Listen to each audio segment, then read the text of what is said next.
Challenge জানাতে যে বাংলাদেশে এই মুহূর্তে কোন রাজনৈতিক দল আছে যে আশিক চৌধুরীর মতো একটা লোককে তৈরি করতে পারবে, যারা ইলেকশন চাচ্ছে তাদের এই ধরনের একটা লোক আছে তাদের নাই, মানে যারা ইলেকশনের মধ্যে দিয়ে আসুক তাদের এই মুহূর্তে অন্তত নাই। বড় বড় কথা বলি স্যার, আপনাকে দিয়ে আলোচনাটা শুরু করতে চাই এই কারণে যে আমরা বিশেষ করে অস্বীকার করার উপায় নেই, এবার রোজায় বাজার বা দ্রব্যমূল্য অন্য যে কোনো সাম্প্রতিক সময়ের চেয়ে একটি স্থিতিশীল, যাত্রাটা ছুটি বড় হোক বা যে কোনো কারণে হোক স্বস্তি ছিল। আজকে যাত্রী কল্যাণ সমিতি একটি পরিসংখ্যান দিয়েছে, তাতে দুর্ঘটনার মানুষ মারা গেছেন, কিন্তু সেই পরিসংখ্যানটা অন্যান্য বছরের তুলনায় বেশ খানিক। এসবের কারণেই কিনা সামাজিক যোগাযোগ মাধ্যমে এক ধরনের ক্যাম্পেইন চলছে যে ডক্টর ইউনূসের এই সরকারকে আমরা আরো অনেকদিন দেখতে চাই। আপনারাও আগে বলছিলেন যে আপনারা মানে এই সরকার যেহেতু একটি বিশেষ ঘটনাক্রমে আসা সরকার, তাদেরকে স্বাভাবিক সরকার ভাবার সুযোগ নেই, এবং এই ক্যাম্পেইনটার এগেনস্টে জাতীয় নাগরিক পার্টি বলি অথবা প্রফেসর ইউনূসের প্রেস সেক্রেটারি বা তার পার্সোনাল স্টাফ বা সরকারের কাউকে এরকম কোনো বক্তব্য বা করতে আমরা দেখি নাই যে এটা তারা চান না বা এই বক্তব্যের সঙ্গে তাদের কোনো সম্পর্ক নেই। ফলে এই যে ক্যাম্পেইনটা চলছে এইটাকে আসলে পরোক্ষভাবে আপনাদের এবং সরকারেরই ক্যাম্পেইন কিনা। ধন্যবাদ এবং আমার দুই সহ-আলোচককে আমি শুভেচ্ছা জানাই।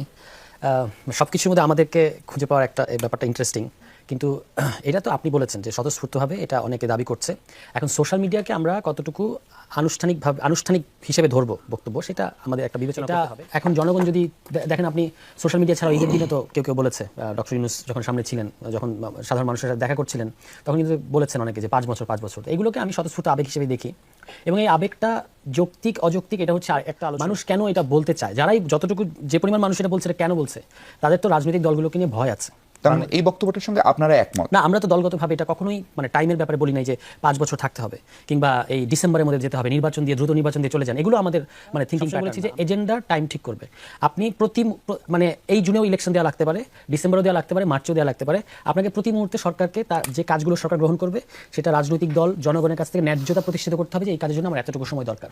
যদি মানে এই যে এখন যেমন সামিট ইত্যাদি জিনিস হচ্ছে, এগুলো তো আমি ধরি যে একটা সরকারের রেগুলার কাজের মধ্যে, তবু এই সামিটটা তো এই সরকারের প্রধান যে 3টা কাজ হিসেবে আমরা দেখি, বিচার, সংস্কার এবং তারপর ইলেকশন, এটা যদি সরকার রোডম্যাপটার কথা এসছে যে জুলাই চার্টার হবে, এই জুলাই চার্টার পরে আমরা বুঝতে পারবো যে আসলে এটার জন্য সত্যিকার অর্থে যৌক্তিক কতটুকু। ডিসেম্বর টু জুনের কথা সরকার বলেছে, আমরা বলেছি যে ডিসেম্বর টু জুনের ব্যাপারে আমাদের আপত্তি নাই, কিন্তু আমরা দেখতে চাইবো যে কাজটা মানে সংস্কারের কাজগুলো আগাচ্ছে কিনা, নাকি ধরুন যে ডিসেম্বরের মধ্যে একটা বিশেষ রাজনৈতিক দল চায় এই জন্য ডিসেম্বরের মধ্যে ইলেকশন দিতে হবে, এই জন্য আমি যতটুকু পারি তড়িঘড়ি করে কাজ করে চলে যাচ্ছি, সংস্কারগুলো এক ধরনের অর্নামেন্টাল হয়ে যাচ্ছে কিনা, এইটা হচ্ছে আমাদের প্রশ্নে। সংস্কারের প্রশ্নে আমরা বারবার তো আমাদের অবস্থান পরিষ্কার করেইছি, কিন্তু আমরা বলি নাই যে অমুক সময়ের মধ্যে দিতে হবে। এজেন্ডা এবং টাইম, আপনি এজেন্ডা দিয়ে যদি মানে আপনি ন্যায্যতা প্রতিষ্ঠিত করতে পারেন আপনি থাকেন, আর যদি দেখা যায় যে না অযথা টাইম লিঙ্গারিং করতে তাহলে চলে দিতে হবে।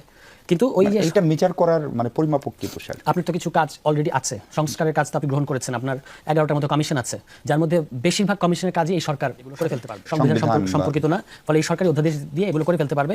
যেগুলো সংবিধান সম্পর্কিত সংস্কার, সেগুলোর ক্ষেত্রে আমরা একটা পদ্ধতির কথা বলেছি। এই সামিটটাকে আপনি বড় অর্জন বলছিলেন, অবশ্যই বড় অর্জন। আপনি গত বছরের এই ধরনের স্টার্টআপ বিজনেস বা সামিটের সাথে তুলনা করলে এটা দেখা যাবে, এবং যতগুলো ইনভেস্টার এখানে এসেছে, যতগুলো দেশ এসেছে, এবং সেখানে আশিক চৌধুরীর যে পারফরমেন্স আমরা দেখতে পেলাম, অন্তর্বর্তী সরকারের যে পারফরমেন্স দেখতে পেলাম, ইনভেস্টরদেরকে আশ্বস্ত করা, এবং সেখানে আশিক চৌধুরী বললেন যে এর আগের স্যামসাং কিভাবে এখান থেকে চলে যেতে বাধ্য হয়েছিল, সেখান থেকে আমলাতান্ত্রিক জটিলতা সরিয়ে ইনভেস্টরদের জন্য জমি অধিগ্রহণ থেকে শুরু করে অন্যান্য লাইসেন্স প্রাপ্তি ইত্যাদি সহজ করার জন্য, ইজি করার জন্য এই সরকারের পদক্ষেপগুলো তারা জানিয়েছেন। ফলে এটা অবশ্যই বাংলাদেশের জন্য বড় ঘটনা। বাংলাদেশ এই মুহূর্তে বিনিয়োগের ঘাটতি। ইম্পর্টেন্ট হচ্ছে যে বিডা নামক যে একটা প্রতিষ্ঠান আমাদের আছে, বিনিয়োগ উন্নয়ন বোর্ড, এটা যে একটা ঠুটো জগন্নাথ হয়েছিল এতদিন, এবং এখন অনেকেই বলছেন যারা এই প্রতিষ্ঠানে একসময় কাজ করেছেন যে এতদিন পর্যন্ত ইনভেস্টররা নানা প্রতিকূলতা ফেস করতে, যে কমিশন এটার চেয়ারম্যান ছিল, হ্যাঁ, তো এই প্রতিষ্ঠানের কোনো ভ্যালু ছিল না। যেটা হতো যে ইনভেস্টররা এই প্রতিষ্ঠানে গিয়ে হচ্ছে কান্নাকাটি করতেন যে সরকারের কাছ থেকে তারা এই প্রতিকূলতা পেয়েছেন, ফেস করেছেন।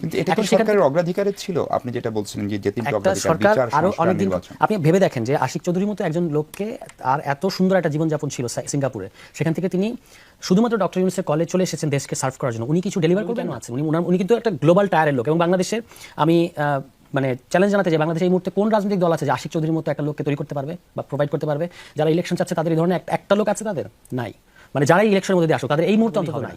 আশিক চৌধুরীর মতো মানুষ যারা বিশ্বের বিভিন্ন জায়গায় ছিল, মানে আমাদের যে গ্লোবাল স্কিলের মানুষ আছে, এটা তো আমরা দেখতে পেলাম এই ইনভেস্টমেন্ট সামিটের মধ্যে। এবং আশিক চৌধুরী পুরো একা ব্যক্তি দেশের বিদেশের সকল ইনভেস্টরদেরকে মানে মাতিয়ে রেখেছেন এক অর্থে, সারাদিন তার প্রশংসা হচ্ছে। হ্যাঁ, তো সেখান থেকে বাংলাদেশ অর্থনৈতিকভাবে ঘুরে দাঁড়ানোর একটা খুবই ভালো সম্ভাবনা। সকল দিক থেকে এটা সরকারের অগ্রাধিকার কি না অগ্রাধিকার, এইটা সরকার যে করেছে এটা খুবই ভালো কাজ করেছে।